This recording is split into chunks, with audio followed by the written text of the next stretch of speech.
Deciphering Biden's confusing comments about Michael Flynn.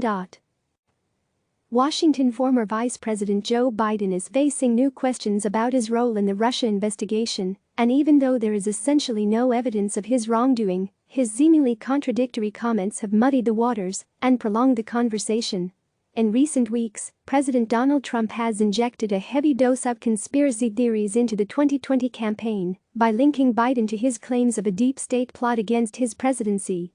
There are literally reams of records, like court filings and sworn testimony, that shed light on the complicated backstory. Here's a breakdown of Trump's far-fetched accusations, Biden's wobbly responses to basic questions, and the facts you need to know. What are we talking about?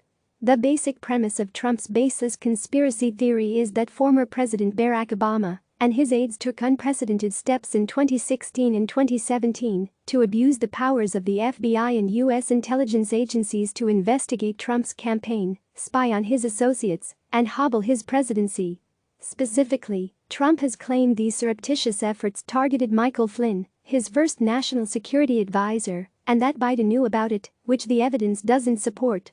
To further link Biden alleged wrongdoing against Flynn, the Trump administration declassified sensitive information about U.S. intelligence reports that mentioned Flynn during the transition.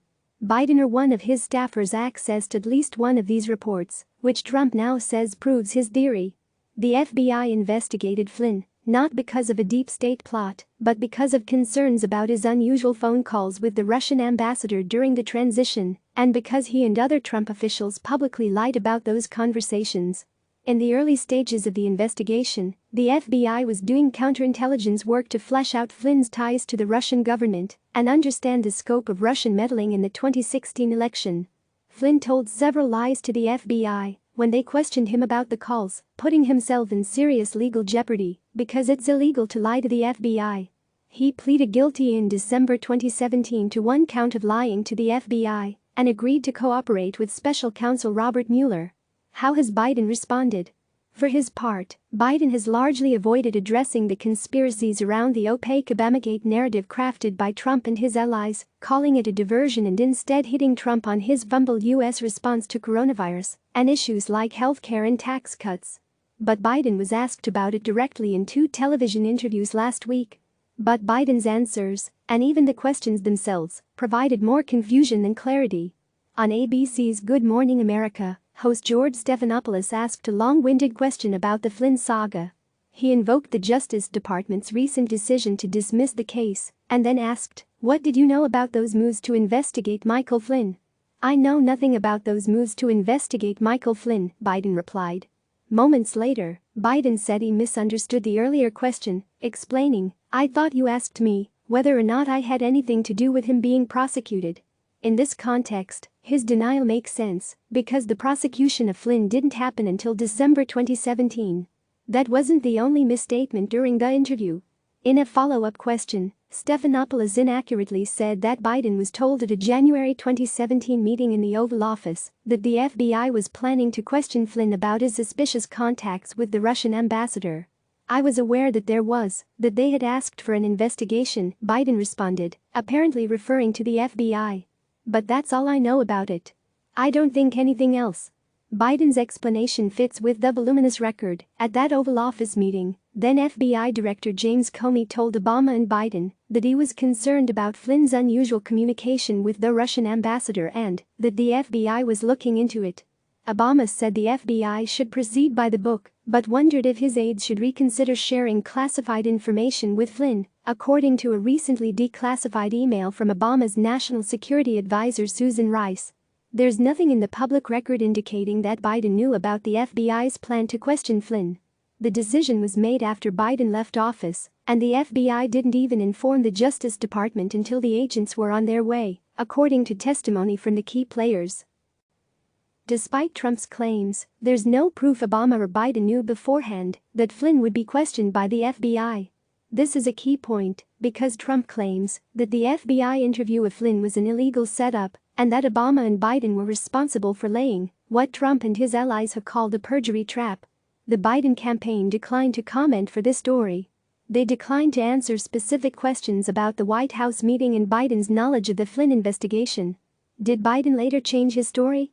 2 days after the ABC interview, Biden did a virtual town hall on MSNBC and was asked, "What was your involvement in the investigation of Michael Flynn and the FBI investigation?" Biden responded with an adamant denial. "I was never a part or had any knowledge of any criminal investigation into Flynn while I was in office, period," he said.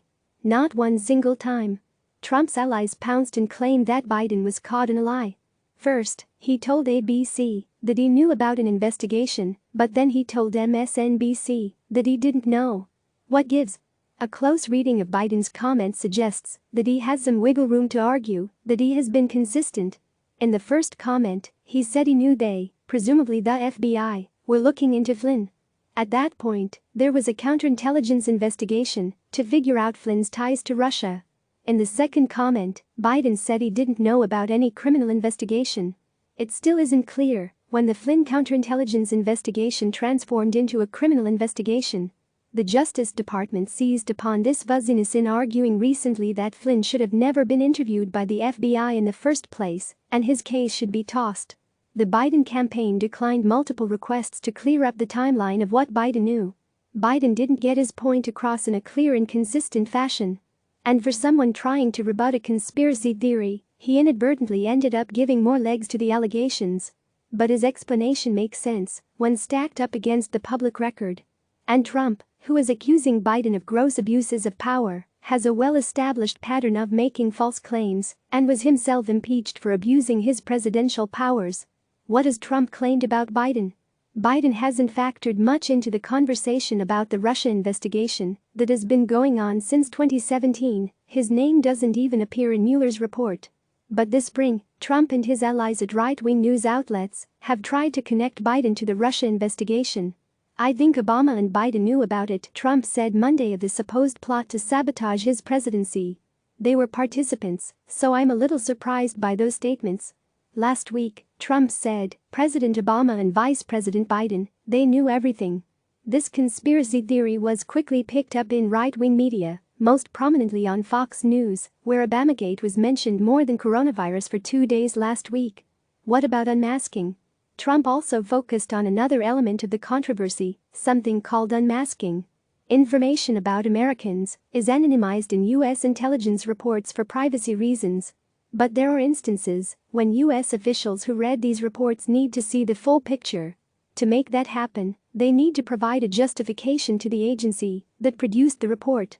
If the agency grants that request, the information is unmasked. This is a very routine practice. It is done by officials authorized to view these details, and requests have ramped up in the Trump administration. The Trump administration declassified new documents this month naming the Obama-era officials who requested the unmasking of an individual who ended up being Flynn. The Trump administration did not release the justifications that were given for the unmasking requests, and the documents on their own don't indicate any abuses or wrongdoing, despite Trump's claims. The records indicate that Biden or a staffer requested an unmasking on January 12, 2017.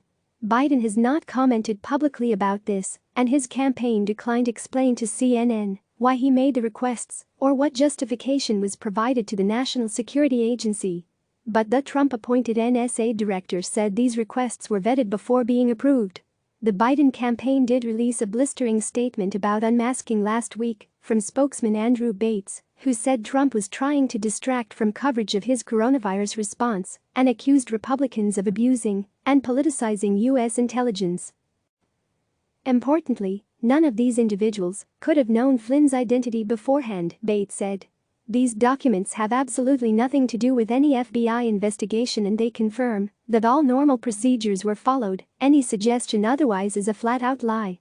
Despite the evidence that proper protocol was indeed followed, the Biden campaign's limited rebuttals on this issue have been met with aggressive commentary from Trump, who said last week that Biden was one of the unmaskers, meaning he knew everything about it.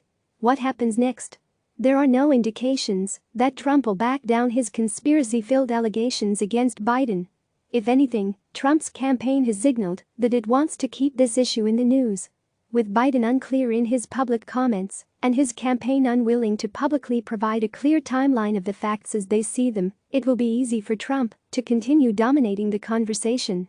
He has the largest megaphone in the world, and he's more than happy to use it. Video by Victoria Fleischer. Click subscribe to receive the latest news.